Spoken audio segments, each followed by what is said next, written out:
Canada should work way more in order to make food security for everyone, because it's your right.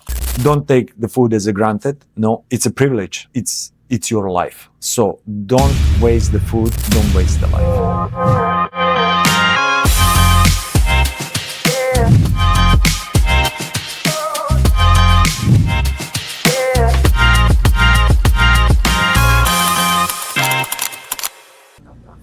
Right, so my name is Igor Bjelac, honored to be Food Link Society Charity Director, among the others. I'm coming from Serbia and I moved in Canada 2015.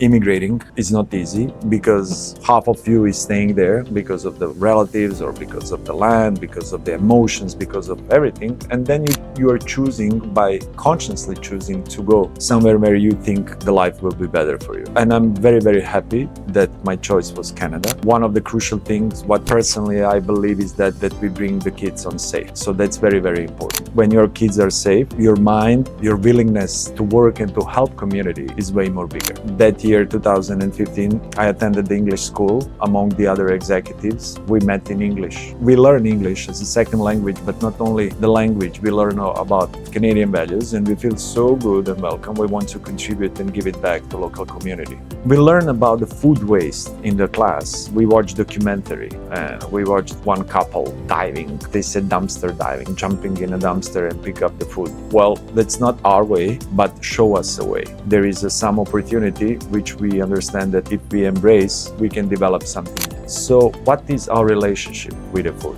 What I learned here in Canada. So why no one is throwing the gold? Because they saw the value in the gold. But why we are throwing the food? Somewhere and somehow during this period, we lost value of the food in our mind. And that's the only reason why we are throwing. One of the things which I would like to share is one study just showed that the fruits and vegetables who are not perfect, who are struggling there to make the shape, they're actually producing more vitamins in order to grow. So what we choose to throw, and to call ugly, and to throw something which has more value than the others. I mean, whenever we make a sandwich tomorrow, we are not calling that sandwich day old. We are calling that sandwich our sandwich. So we step in and start to collecting day old, close to best before, or with some imperfection from the grocery stores and delivering the same day to our less fortunate classmates. So that become very successful. After just 1 month, 2 beneficiaries approached us. One, she said, I'm praying to God because I have a decent food on my table. And we know that part, and that's the difference between us and the food banks. So food bank usually is providing non-perishable, which is like a pasta, can, something which can stay longer, which is great, but less nutritional value. Our part is bringing fresh food, fresh vegetables, fruits, meat, milk, everything. We are delivering in the same day, allows people who are getting that food to have longer shelf life for them. Fast forward, our new project is first Zero Food Waste City, and we are trying heavily with the city staff, city council, and the mayor of Coquitlam. We are trying to create that in the next 2 or 3 years and know how model for other cities so they can implement and stop food waste. Let's see first how food is important, because it's not only simply you're putting something inside yourself. No, it's bringing you the value, that nutrition value. And if you're not eating proper food, if you're eating junk food, your body will not react good. So where I'm coming, so we are helping school districts to make affordable or free breakfast and lunch for the students who are less fortunate. One of them, that's the true story. He couldn't keep on because his mom was so poor, she couldn't afford the normal nutrition food. So the guy get some malfunction in his body, he lost attention, and they put him out of the school. Luckily, there is one wonderful person, Tina Parker there. She understands where is the problem. It's actually not a problem. So she redirects certain amount of the food to that family so they can have food security whenever they open the fridge. Now mom is happy, she can provide, give the life to the kid. But what was the consequence? Completely recover, come back, and now he's full-time in a school. So is it important? Yes, it's important. But what we did with preventing food waste, not only save our environment, not only save some money, no, we give that kid, he will finish his school in a normal, regular way, and he can continue. What was the problem? For me, only mental. What's that mean? That means that Canada should work way more in order to make food security for everyone, because it's your right.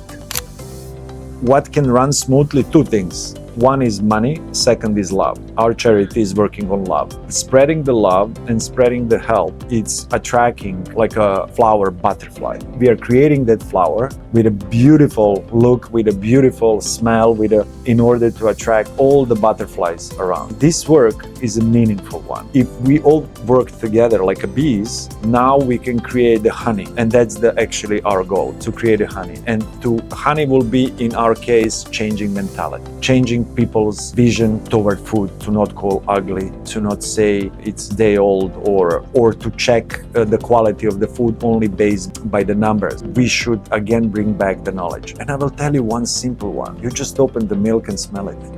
That's it. And that's it. Don't pay attention too much on a date. So that's my recommendation. I would like to see more education in the future, to start with the small kids. We created the first cartoon about the food waste, and soon I hope it will spread around and the kids will go around and sing the songs about the food waste and actually start to think about it. But also home and a family's important role, school of course. So in those places we can build a new wave in our community. And that wave can be protective towards something which is important for our humanity.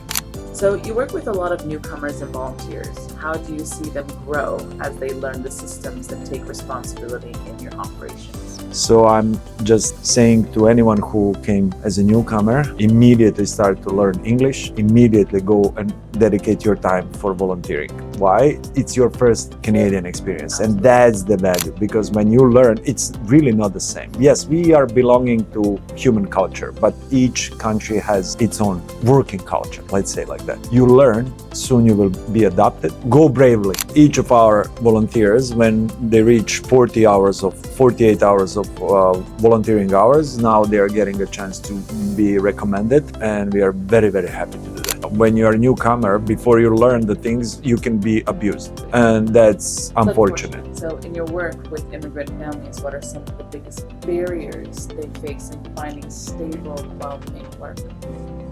One of the biggest barrier is nostrification of your diploma. That's, let's say, the first thing. Second, okay, you passed driving test long time ago, but now you should do it again. So it's not only driving test, it's also another school. So additional education you should pass, and of course, language. You must learn the language. So when you pass those three obstacles, now the road is open for you. What challenges do you see most often among people trying to launch a small business in your community? Challenges. So yes, we started small business named Soul Bite Food. It's comfort food with ethnic recipes. So we bring another value to the Canadian market, other tastes from other continents. So we enrich the flavors of Canadians, but reality is something else. So now you should learn how to approach to the market, how to advertise your food, how to find connections. So is a lots of obstacles, especially if you don't know the rules here about a business, if you don't have enough knowledge. So first of all, you should gather the knowledge about the business. You should know the rules.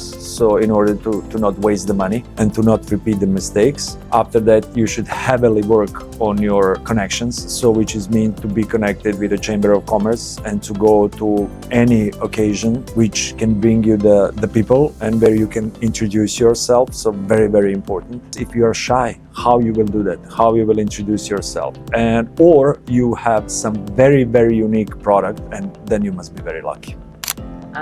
Anything you'd like to tell to anyone who's listening about your organization and how they can get involved or how they can contribute more?